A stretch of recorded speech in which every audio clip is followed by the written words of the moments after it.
tudo bem?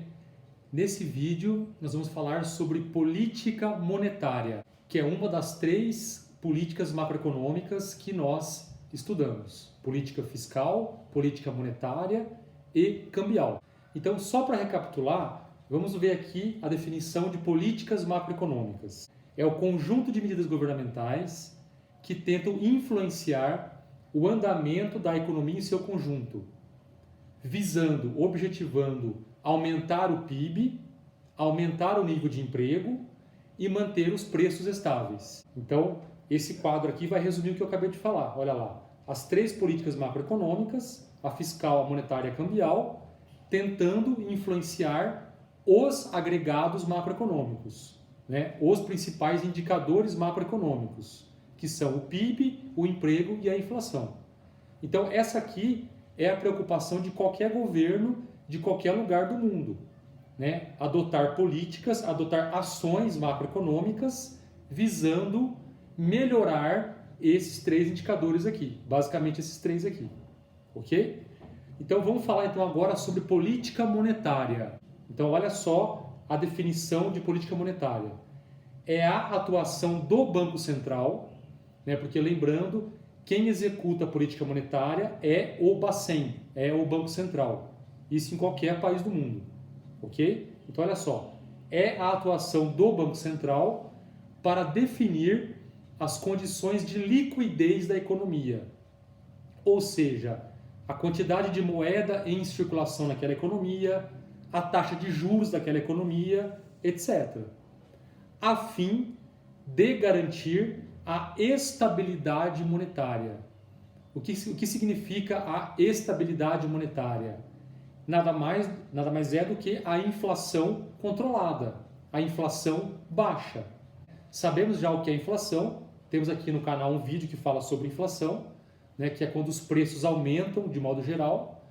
Então, o papel principal do Banco Central, ao executar a política monetária, é garantir a estabilidade dos preços, ou seja, a inflação controlada. E o que é uma inflação controlada, né? No caso do Brasil, desde 99, nós temos o chamado regime de metas de inflação. O que significa isso? O Banco Central estabelece a meta que ele deseja que seja a inflação para os anos seguintes, né? E ele tenta, através da política monetária, aumento de juros, queda de juros, vou falar isso em seguida, ele tenta com isso controlar o dinheiro em circulação para que os preços fiquem naquele patamar que ele deseja. Né? É claro, o Banco Central não tem poder de determinar os preços dos produtos e serviços. Quem faz isso é o mercado, né? O livre mercado, que determina, quase de modo geral, os preços dos bens da economia e serviços, né, da economia. O Banco Central apenas pode trabalhar para tentar puxar os preços para aquele patamar que ele deseja, ou seja, para as chamadas metas de inflação. Então o Brasil teve já a meta de inflação de 5% ao ano, de 4% ao ano, né? Então, ou seja, o que significa uma meta de inflação de 4% ao ano? Quer dizer que o Banco Central vai trabalhar para que naquele ano específico os preços não subam mais do que 4%. Em geral, existe uma tolerância para mais da meta de inflação. Então, os 4% seria o centro da meta e 1 ponto percentual ou 1,5 ponto percentual para cima seria o teto da meta, vamos dizer assim. Então, isso é um tipo de política monetária que há no Brasil, né, com as metas de inflação. Isso ocorre desde 99. Né, quando se iniciou o segundo mandato do FHC. Okay? Dentro do Banco Central Brasileiro existe um órgão chamado Copom, né, que é o Comitê de Política Monetária. Então é esse órgão que faz reuniões a cada 5 semanas e eles estipulam quanto vai ser, por exemplo, a taxa de juros da economia. Né, porque nós vamos ver em seguida que a taxa de juros acaba influenciando os agentes econômicos a tomar decisões. Isso pode afetar os preços da economia. Tá? Nós vamos ver isso aqui em seguida. Então, o órgão dentro do Banco Central Brasileiro responsável pela chamada política monetária é o Copom, né? Que nada mais é do que Comitê de Política Monetária.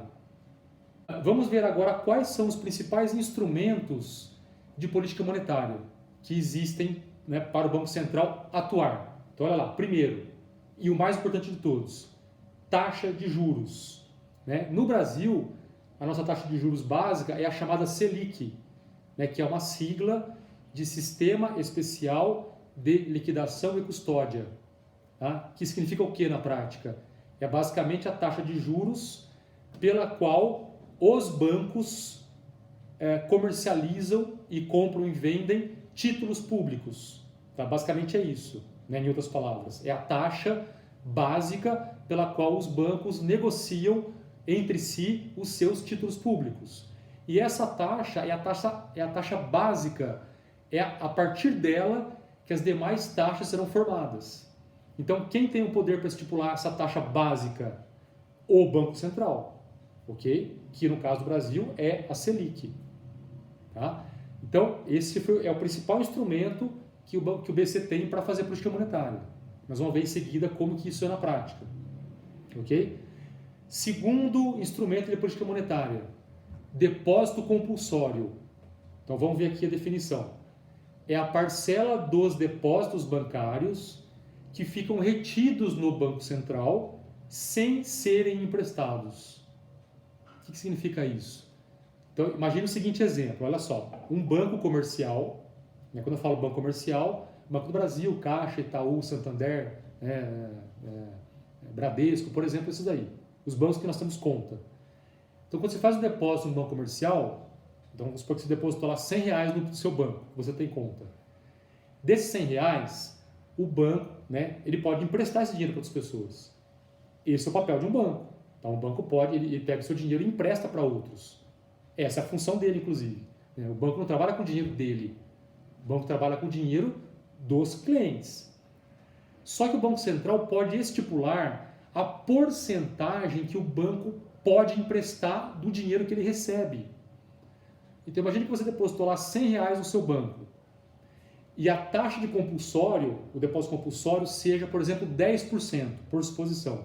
Ou seja, dos R$100 que você depositou, o seu banco pode pegar aqueles R$100 e ele tem que separar 10%, ou seja, R$10, junto ao Banco Central. Ele tem que deixar lá separado, guardado, sem usar aquele dinheiro. E o teu banco pode emprestar para outras pessoas quanto? R$90, ok? Agora imagine que o Banco Central aumentasse o chamado depósito compulsório. O Banco Central aumentou o compulsório para 20%. O que significa isso? A hora que você faz um depósito lá no seu banco de R$100, aquele banco tem que deixar no Banco Central reservado quanto agora? R$20, que são os 20%. Ou seja, o banco comercial só pode emprestar agora para outros quanto daqueles R$100? 80. Percebe? Então, quanto maior, né, olha a frase aqui agora, quanto mais alto for o compulsório em porcentagem, menos os bancos podem emprestar. Né? Imagina um compulsório de 50%. Quer dizer, os bancos recebem lá os depósitos dos correntistas e só podem emprestar metade daquilo que eles receberam. Né? Quer dizer, quanto maior o compulsório, menor o crédito. E, portanto, menos dinheiro em circulação. Porque os bancos comerciais também podem, entre aspas, fabricar dinheiro. Né? Entre aspas.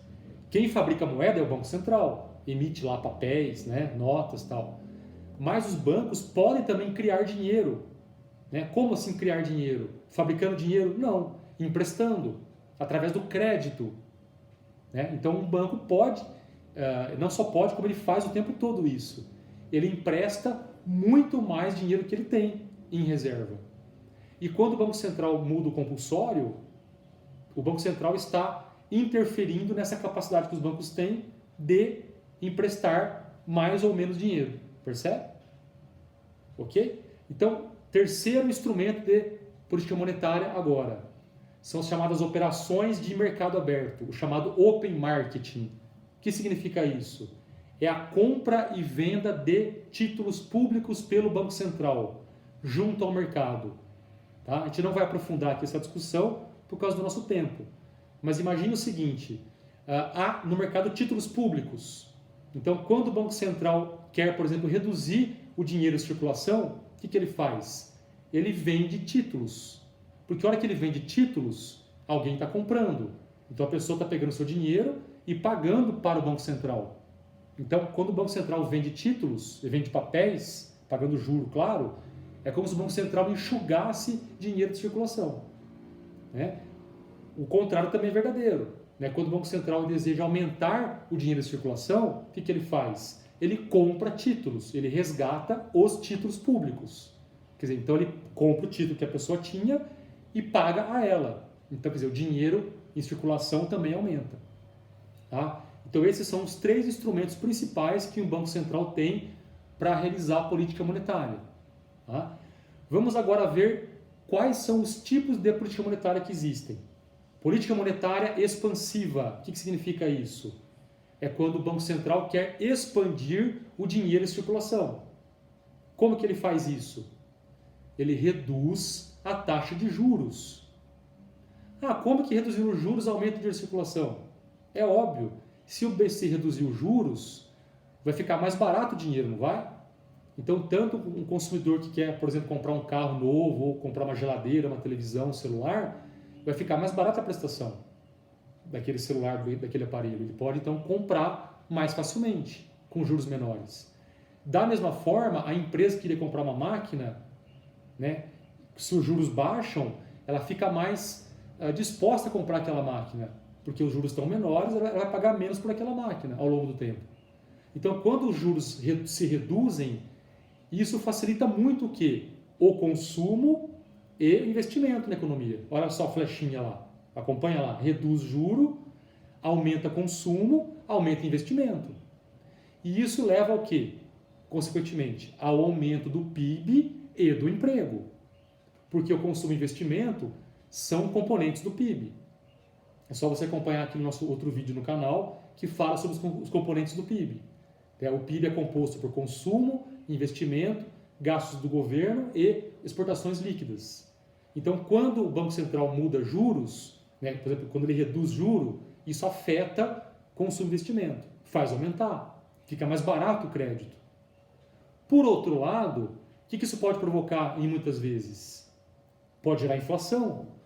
Tivemos no Brasil já várias situações em que o governo interferiu no Banco Central de modo indevido e forçou o Banco Central a reduzir os juros de modo muito rápido. O que aconteceu? As pessoas passaram a ter mais dinheiro, passaram a ter acesso mais a crédito, muito fácil e barato, e passaram a quê? Passaram a consumir, passaram a gastar. Então, quando a demanda da economia é maior que a oferta, o que acontece? Inflação. Os preços sobem. Né? Isso chama-se inflação de demanda. Temos aqui no canal também um vídeo que fala sobre isso, né? Que fala sobre os tipos de inflação. Nem sempre, e olha só, não necessariamente uma emissão de moeda ou uma redução de juros vai causar inflação, veja bem. Não é a emissão de dinheiro que causa inflação por si só. O que faz causar inflação é esse dinheiro a mais que está circulando, ou esse crédito a mais que está circulando, que gera aumento de demanda que não é compensada pelo aumento da oferta. Aí sim gera inflação, percebe? A inflação é causada pela demanda maior que a oferta. E não simplesmente por ter mais dinheiro em circulação. Tá? Ok? Qual o contrário, então, de uma política monetária expansiva? É a restritiva, que é o quê? Quando o Banco Central, por exemplo, aumenta juros. Né? Por que o Banco Central aumentaria juros? Sabendo que faz reduzir o consumo e investimento e faz piorar o PIB e o emprego. Qual a razão do Banco Central aumentar juros às vezes? Né? Reduzir a inflação. Muitas vezes a inflação brasileira ou de algum país está acima da meta. A inflação está aumentando. Qual o remédio que o Banco Central tem para combater a inflação? Aumentar juros. Por quê? Porque aí o crédito vai se reduzir, as pessoas vão comprar menos e os preços vão tender a baixar. Tá? Então aí vem a resposta lá. Aumento de juros gera uma redução da inflação. Então é assim que os bancos centrais de qualquer lugar do mundo realizam política monetária. Ok? Um abraço a você, obrigado, tchau.